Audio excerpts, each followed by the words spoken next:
Israel ने Gaza के अंदर जो नरसंहार किया, बता दूं कि बड़ी बड़ी कंपनियों ने इजराइल का साथ दिया। यह आपको अब तक पता था, लेकिन क्या आपको पता है कि खुलासा ये हुआ है कि इजराइल को सबसे ज़्यादा सपोर्ट नरसंहार में गूगल ने किया।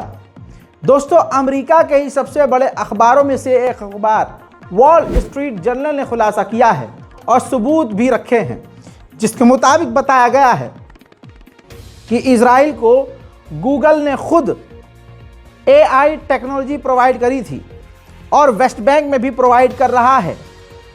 AI टेक्नोलॉजी गूगल की है जेमिनी, जिसका इस्तेमाल इजराइल ने किया है। इसके अलावा गूगल का एक और AI सॉफ्टवेयर है हबसोरा सिस्टम। इसके अलावा निम्बुस क्लाउड कॉन्टैक्ट, इसके अलावा AI टूल जो ऑपरेशनल सिस्टम है, वो तमाम लेटेस्ट AI टेक्नोलॉजी इजराइल के हाथों में दे दी थी, जिसके ज़रिए इजराइल ने गाज़ा पर नरसंहार किया, हमले किए। और आज भी गूगल फ़िलिस्तीन के वेस्ट बैंक में कत्लेआम में इजराइल का साथ दे रहा है और इजराइल गूगल की ही टेक्नोलॉजी का इस्तेमाल करके वहाँ पर कर्मकांड और नरसंहार और जुल्म और सितम कर रहा है।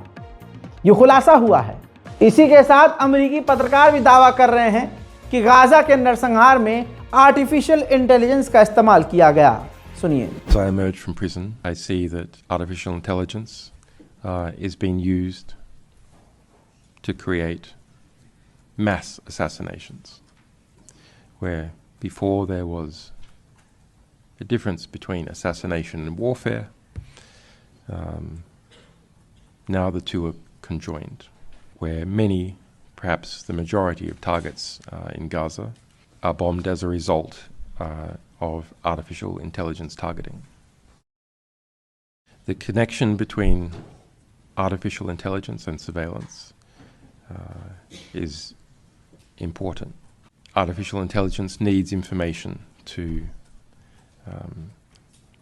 come up with targets or ideas or propaganda.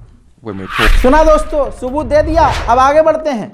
China की ऐप टिकटॉक, अमेरिका वाली जो खासकर है, वहाँ अब अमेरिका में टिकटॉक पर फिलिस्तीन के समर्थन में कंटेंट डालने पर अकाउंट को ब्लॉक किया जा रहा है, कंटेंट डिलीट किया जा रहा है।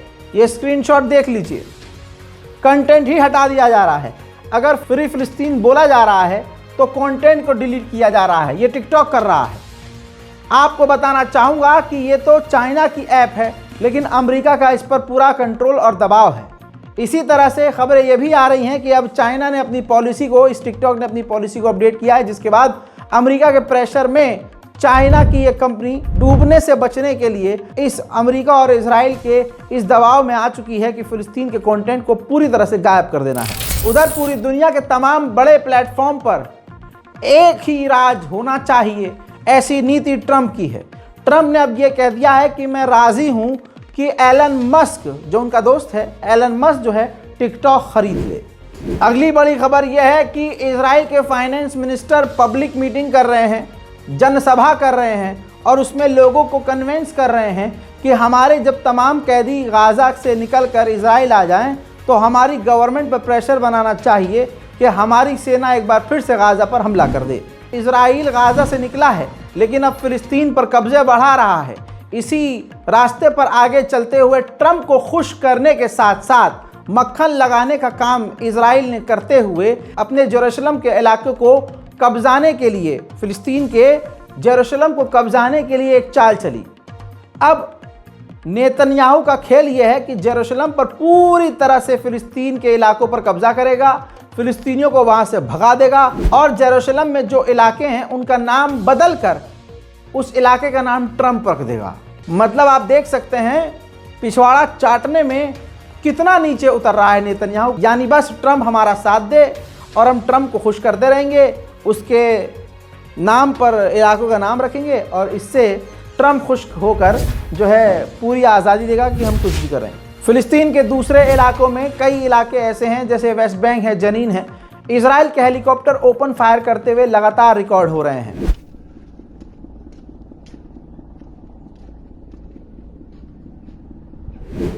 हालात इतने जनीन के ख़राब हैं, फ़िलिस्तीन के हालात इतने ख़राब हैं। अभी गाज़ा का मामला ठंडा हुआ जो कि ना के बराबर है। उधर इज़राइल ने पूरी ताकत से फ़िलिस्तीन पर हमले शुरू कर दिए हैं।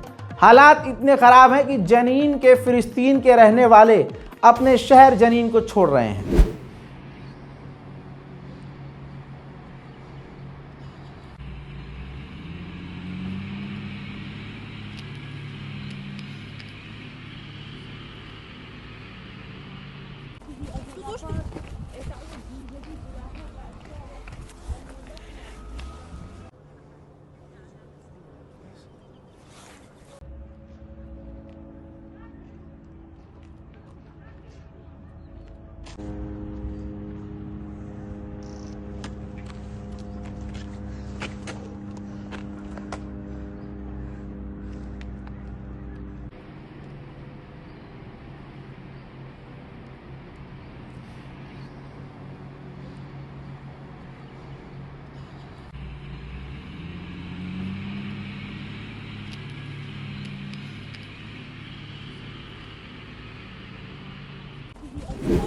अल्लाह अकबर। इसके अलावा अपडेट लिखित में यह है कि 2000 फिलिस्तीनी परिवार जनीन शहर को छोड़ चुके हैं इजराइल के डर से, खौफ से। उधर वेस्ट बैंक का हाल तो इतना इजराइल ने बुरा कर दिया कि आप फिलिस्तीन के लोग चल भी नहीं सकते। वेस्ट बैंक के इलाके में टोटल लगभग उसने 900 चेक पॉइंट बना दिए हैं। हजरात, इजराइल नीचता पर उतर चुका है और गाज़ा में जो वो कर रहा था अब वो फिलिस्तीन में कर रहा है। एक घायल फिलिस्तीनी महिला को एम्बुलेंस लेकर अस्पताल जा रही थी। इजराइल की सेना ने उस एम्बुलेंस को रोका और इतनी देर तक रोका कि वो घायल महिला उस एम्बुलेंस में ही मारी गई। मेरे दोस्तों, उधर बरतानिया और फ्रांस भी इस इजराइल की हरकत से खुश नहीं है, क्योंकि ऑफिशियली वेस्ट बैंक जनीन जहां ये कर रहा है यह आधिकारिक तौर पर फिलिस्तीन का हिस्सा है। अब जर्मनी और फ्रांस ने चिंता व्यक्त की है कि इजराइल की गवर्नमेंट जो फिलिस्तीन और जनीन और वेस्ट बैंक में कर रहा है काफ़ी चिंता का व्यक्त है, हालात इससे बिगड़ेंगे। अपने टूटे हुए मकानों और आशियानों में उधर गाज़ा के अंदर लोग वापस आ रहे हैं, मलबा खुद साफ कर रहे हैं और न जाने अब इनको कितने बरस लगेंगे इस आशियाने को दोबारा से बसाने में।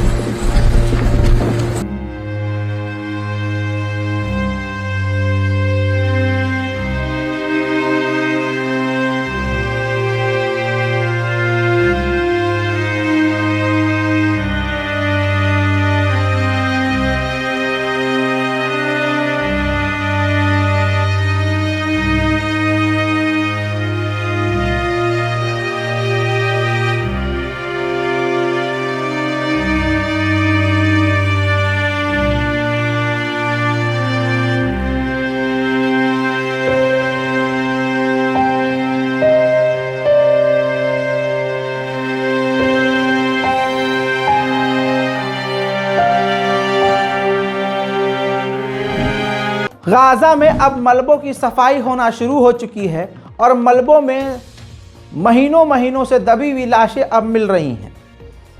अभी भी कहा जा रहा है कि हज़ारों लाशें मिलने की संभावना है, क्योंकि दसियों हज़ार अभी भी लापता हैं।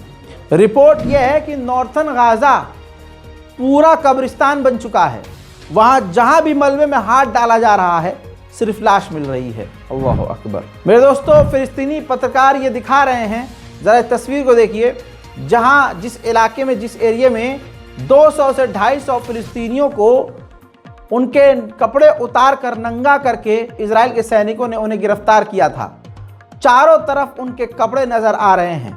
इजराइल ने किस तरह से अंतर्राष्ट्रीय कानूनों को तार-तार किया है, तस्वीरें बोल रही हैं। हजरात, इसी तरह से एक इजरायली ऑफिसर जो बिल्डोज़र चलाने का हेड था, बिल्डोज़र का मालिक था, उसको बिल्डोज़र की टीम दी हुई थी कि आपको बिल्डोज़र चलाना है। उसका ये इंटरव्यू है, मैं ट्रांसलेट कर देता हूँ कि वो क्या कह रहा है। उसने कहा कि हमें ऑफ़र किया गया था, हमें ऑर्डर दिया गया था कि D9 बिल्डोज़र, जो ख़तरनाक बिल्डोज़र है, उसके ज़रिए रोज़ गाज़ा के अंदर कम से कम 50 बड़ी बड़ी बिल्डिंगों को तोड़ना है, और वो तोड़ने के लिए मैं खुद वहाँ मौजूद था। यानी हर दिन 50 बिल्डिंगें हम तोड़ रहे थे और हमें बोला गया था कि अगर आपको रहम करना है तो बिल्डोज़र पर रहम करना, गाज़ा के घरों पर नहीं। हमने जबलिया, रफ़ा और दूसरे इलाकों को बिल्कुल तबाह कर दिया, मट्टी और खाक कर दिया। और जैसे ही हम बैत हनौन और बैत लाहिया के इलाके की तरफ जा रहे थे तभी एग्रीमेंट हो गया, वरना हम पूरी तरह से तबाह कर देते। लेकिन डील होने के बावजूद हमने इन इलाकों में भारी तबाही मचाई है। इजराइल 7 अक्टूबर वाले कांड से डरा हुआ है। इजराइल अब फैसला ले रहा है कि 7 अक्टूबर के हालात को और उस हमले को देखते हुए हम गाज़ा के बॉर्डर पर डबल मात्रा में सेना तैनात रखेंगे। इजराइल की हालत ख़राब है। इजराइल ने अगर ये सीज़ फायर किया है तो उसके पीछे उसकी भी खुद की मुसीबतें हैं। इजराइल को सेना की कमी हो रही है और आंकड़े आए ये हैं कि उसको 10,000 सैनिकों की कमी है। इजराइल के लोग इजराइल की सेना में भर्ती तक नहीं हो रहे हैं। उधर नेतन्याहू ने फिलिस्तीन गज़ा को झटका देते हुए मना कर दिया है कि रफ़ा कॉरिडोर, गाज़ा और इजिप्ट का जो रास्ता है उसको फिलिस्तीन अथॉरिटी नहीं बल्कि हम संभालेंगे। उधर ट्रंप जैसे ही गद्दी पर बैठे हैं उन्होंने अब हुथीस को भी झटका देने का प्लान कर लिया है। उन्होंने हुथीस को फॉरेन टेररिस्ट ऑर्गेनाइजेशन की लिस्ट में डालने की तैयारी कर ली है। उधर नेतन्याहू ने डोनाल्ड ट्रंप को मैसेज भिजवाया है कि गाज़ा के अंदर हमारी रेड लाइन ख़त्म हो रही है जो हमें दी गई थी, लेकिन हम निकल नहीं सकते। अभी भी लेबनान में लंबे समय तक हम कई इलाकों में मौजूद रहेंगे। अमेरिका का नया विदेश मंत्री जो है, डोनाल्ड ट्रंप वाला विदेश मंत्री, उसने नेतन्याहू से फ़ोन पर बात की और उसको हरी झंडी दिखाई कि जो करना है करो, हम आपके साथ। मिडिल ईस्ट स्पेशल रिपोर्ट में फ़िलहाल के लिए इतना ही। जो कुछ भी मिडिल ईस्ट में हो रहा है मैंने आपको एक वीडियो में बता दिया है। इससे पहले के अपडेट्स को जाकर ज़रूर देखिएगा और इंतज़ार कीजिए मेरे अगले अपडेट का। अपनी राय कमेंट में लिखिए, दुआओं में याद रखिए। जय हिंद।